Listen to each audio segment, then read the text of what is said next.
Shalom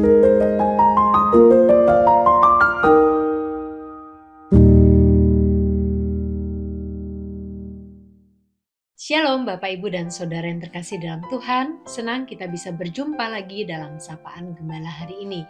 Mari bersama kita berdoa sebelum kita membaca dan merenungkan firman Tuhan.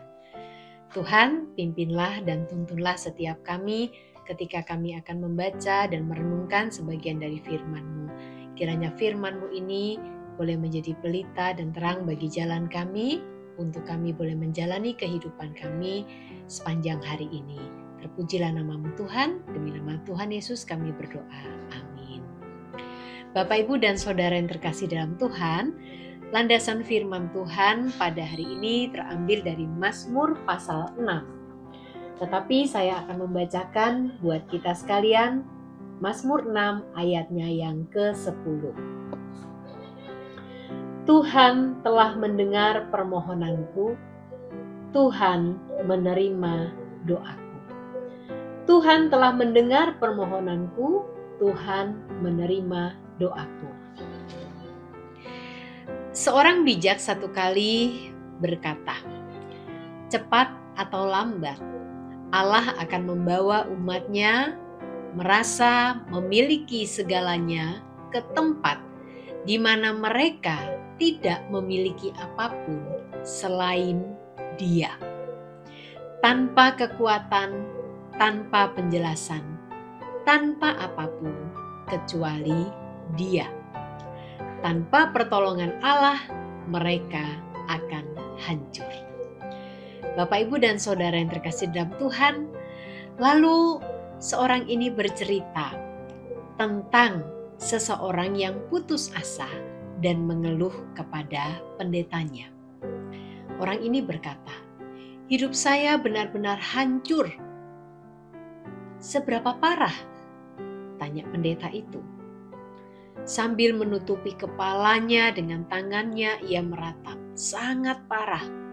Sehingga satu-satunya milik saya yang masih tersisa hanya Allah.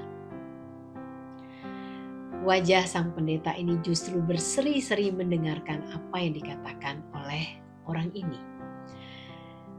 Dengan senang hati, saya meyakinkan Anda bahwa orang yang hanya memiliki Allah, dia memiliki kekuatan yang lebih dari cukup untuk memperoleh kemenangan besar.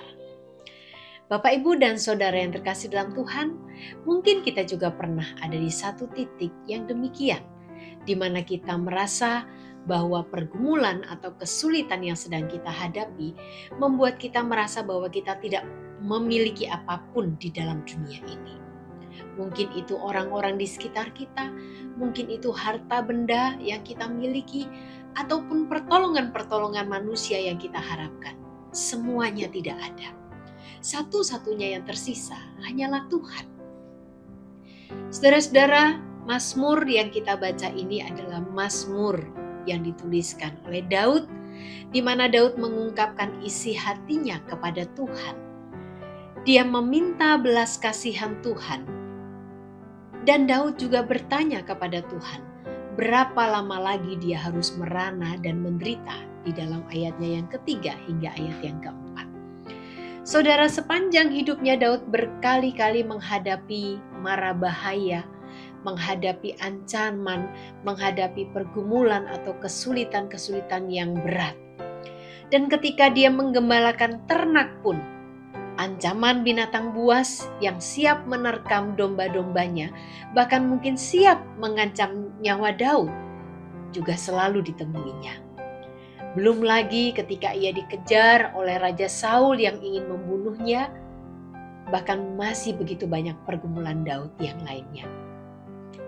Saudara, apa yang dilakukan oleh Daud? Setiap malam, Daud meratap, Daud menggenangi tempat tidurnya dengan air mata, agar Tuhan meluputkan dan menyelamatkannya dari bahaya maut yang mengancamnya, di dalam ayat yang kelima hingga ayat yang ke-8. Artinya apa, Bapak, Ibu, Saudara? Ketika Daud begitu merenungkan, meratapi, menangis di hadapan Tuhan, disitulah Daud sesungguhnya sedang meletakkan semua kelemahannya, semua kesulitannya hanya pada Tuhan satu-satunya pribadi yang Daud yakini bahwa Tuhanlah yang sanggup meluputkan Daud dari semua mara bahaya yang sedang mengancamnya. Bapak, Ibu, dan Saudara yang terkasih dalam Tuhan, tidak ada yang bisa menolong Daud pada waktu itu. Atau segala hal yang mungkin ada di sekitarnya tidak bisa membantu Daud. Tapi satu-satunya yang Daud punya adalah dia punya Allah, dia punya Tuhan. Bapak, Ibu, dan Saudara yang terkasih dalam Tuhan, apa yang bisa kita pelajari dari bagian firman Tuhan ini? Tatkala Daud menghadapi pergumulan yang berat dalam hidupnya, maka Daud datang kepada Tuhan. Daud datang kepada satu-satunya pribadi yang diyakini bahwa dialah yang sanggup menolong Daud. Datang berseru kepada Tuhan di dalam doanya. Seberat apapun pergumulan kita, memang Tuhan, hanya Tuhan yang sanggup menolong kita. Bapak, Ibu, lalu dari firman Tuhan ini kita juga belajar bagaimana Daud walaupun dia seorang raja, tetapi di hadapan Tuhan, dia adalah manusia biasa yang membutuhkan pertolongan Tuhan. Dia datang dengan kerendahan hati, dia dengan jujur meminta belas kasihan Tuhan, dengan jujur mengungkapkan segala apa yang menjadi ketakutannya di hadapan Tuhan. Dan kita menemukan bagaimana Daud ketika datang kepada Tuhan, tidak dengan setengah hati, tapi dia benar-benar mempercayai Tuhan sepenuh hatinya bahwa Tuhan pasti akan meluputkannya dan menolongnya. Apa yang menjadi pergumulan kita hari ini, Bapak Ibu? Saya yakin tidak ada manusia, tidak ada orang percaya yang tidak punya pergumulan. Hanya mungkin bentuknya saja berbeda-beda.